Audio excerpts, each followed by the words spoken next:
also think that they're just lacking some personality. They just Well, this is going to sound really bad, but in terms of an American auto racing, Americans want to see fellow Americans. And it sounds really bad. I don't think I think a lot of people would agree with you. Just to stop you, I think a lot of people would agree. That sounds really bad, but what I mean by that is because it sounds like the old like NASCAR fan hating them foreigners. That's not what it is. It's just that people are more interested when they have something to identify with and all that. I personally cannot identify with Elio Castroneves, this little Latin heartthrob who won Dancing with the Stars. That is so far from me. Or they got this guy Dan Weldon who's British. He's just a cheeky little British guy, and actually I really don't like him. So there's that. And then there's even like somebody like Danica. I mean, she's like very obviously American and all that, and she's like just disappointing. And the hype followed by the disappointment of her actual results just make it. I think a perfect example, just even subconsciously, is what I just said about Marco Andretti. Mm-hmm. You gravitate to the familiar, and he's younger. I mean, he's not that much older than us, right? Isn't he like 24? Or not even. I don't know. He's young. He's young for sure. But like, I'm gonna look that up. Oh yeah. Bring up Wikipedia. Yeah, no. And I think that you're right, and I think a lot of people would agree with you. Even like, let's say that they're trying to bring new fans in, the fans that aren't racing fans like you and me. He was born in 1987. So he's 21. He's March 13th, 87. So he's basically about 3 months older than you. Yeah. So there you go. And about a year so like, if I were to see him on the street, we could be friends. Yeah. But I think it's interesting because I think that I lost my train of thought. I think that it's okay. That's the first time that's ever happened to me. No, I think that. Well, at least on camera. What? At least on camera. That's the only first time that's ever happened to you. Oh yeah, thanks, Doug. Thanks. No, I agree with you. Fans want to see the familiar, and they want to see. It's just. I think that it's just lacking, and I know what I was saying now. Sorry, I remembered. The casual fan, fans that aren't even like racing fans like us, that they're gonna bring, that they want to bring in, they're gonna see that, and they're just gonna say, I don't relate to anything. I don't know what this is all about. And I don't want to be a part of it. I think it's a subconscious thing, but yes, I think that is part of it. Another part of it is there's a lack of competitiveness that's been going on for a few years now.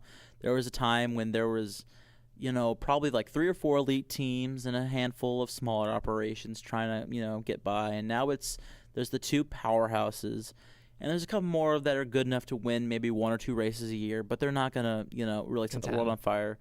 And, like going into the Indy 500, Tony Kanaan, who drives for Andretti Green, which is like the second-tier team, was leading the points. Something broke in his car halfway through the race. He hits the wall. Elio Castroneves wins the race. You even said something like, is it too late for him to contend? I'm not sure it is. If this Penske team could win a bunch of races, they will come back really fast. Because I think the difference between first and second, and as far as points are concerned, is like 10 points. And like the winner gets like 50 points. So if there's a 10-point difference between first and second, if you win 3 or 4 races, you can make up 40 points on somebody. How many races did he miss? It was only 2 or 3, wasn't it? I want to say 2.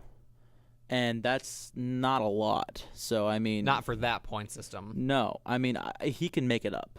I firmly believe that he can make it up. That being said, he's going to have to win a bunch of races to do so. But obviously, he won, the Indy 500. So there you go. But because of that, the fact that a guy can drive him for the powerhouse, I firmly believe can make that up. That shows a lack of competitiveness. It's or almost the fact that you can predict who's going to win the race. I mean, I don't think, and I have to look up the results so far this year, but I want to say that the winners of all the races so far this year have been from those 2 teams. I know Dario Franchitti won Long Beach. Okay, Ryan Briscoe, who drives for Penske, won the first race of the season. Second race of the season was Franchitti, I believe. Yes. And third race of the season was Scott Dixon from Ganassi. So there you go. So 4 races, 2 Penske wins, 2 Ganassi wins. Everybody else is just falling behind. Running, yeah. Yeah, and actually, let me see. Who's the point leader after Indy? Because it's going to say on here, too. I love Wikipedia, by the way. It's got all this information right at my fingertips. Well, and while you're looking that up, the other thing that I wanted to get back to, that it's just a reality. It's a reality in the corporate world. It's a reality in the world. It is the Walmart syndrome. They just never. I mean, in American motorsports, nothing will ever top NASCAR. Do you agree? I think it's going to be a long time before something tops NASCAR, and it's Or going even to comes take close, at least. Yeah, and it's going to take something extreme to happen, and it's going to take something like just stuff completely falling apart for NASCAR. It's Dario Franchi's leading the points right now, by the way. Okay. And Castro Neves is second in points. He's about 5 behind. And he missed one race. He missed the first race. So there you go. Castro Neves is right in the thick of it. He's got a shot. But anyway, it's going to be a long time before something happens in NASCAR. And NASCAR is going to have to do is it's going to have to lose a lot of competitiveness. It's going to have to lose a lot of star power. And it's going to have to drive away some of the people who've been there. I think they've already driven away some of the people that have been there. And I think we're starting to lose some competitiveness. Which is actually a perfect segue if you want to move into NASCAR. Yeah, sure. One interesting thing that I just thought about while we were talking about IRL that I think it would be very interesting if you want to do a little bit since we've got some time. This week, unprecedented, they had the state of the sport. Yeah. I think we should talk a little bit about it. Town hall meetings. You want to talk? I mean, I think we should talk a little bit about it. In addition to the race, I just think it'd be. My first thing is I want to know exactly what was talked about. I almost personally, I can't help but feel like the state of the sport is an excuse. I think they were called to mainly talk about the drug program because a lot of drivers are upset with how that's been handled so far. That's my own personal conspiracy theory about all this. I think as far as what we just said, to lead us from IRL to here. Yeah, talking about what needs to be changed. About the competitiveness and the fans.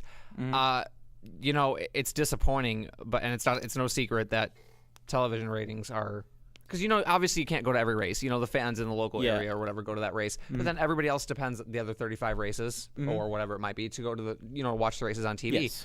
And I don't know what I would do without that, but it's the TV ratings, for those of you that don't know, are down significant. I'll use the word significantly this year, and it's just very disappointing. And there are many, many theories. Every race has been down, which is the first time it's happened in years. Yeah, like across the board. Some more percent than others, but every race has been down. Yeah, and like they've lost like 30% for some races in the last like 3 years from like where they were in like 06 to 09.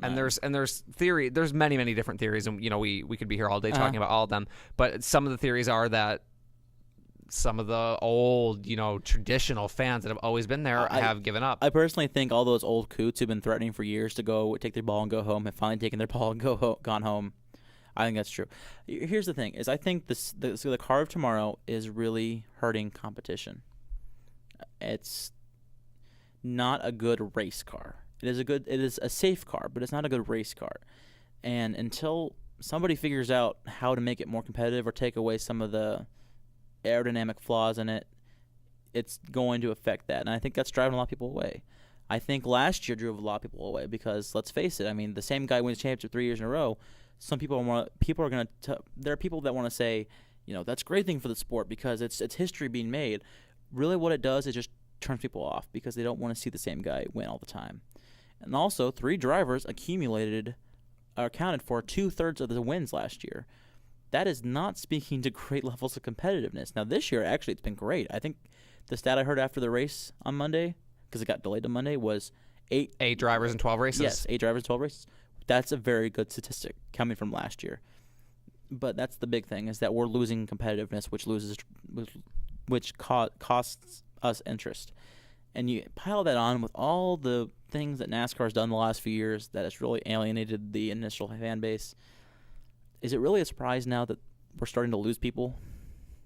And I think, and I almost wonder if, in a way, with some of the things that they knew they were taking a risk on, with alienating fans, I wonder if it was almost like you say you're gonna take your ball and go home, but you never will. And now I think that they're paying the price. I think that there are. I mean, you can't deny that a lot of the races are. Even ticket sales at the track are down in some races, not everywhere, but are down. And it disappoints me because I actually think this year has been.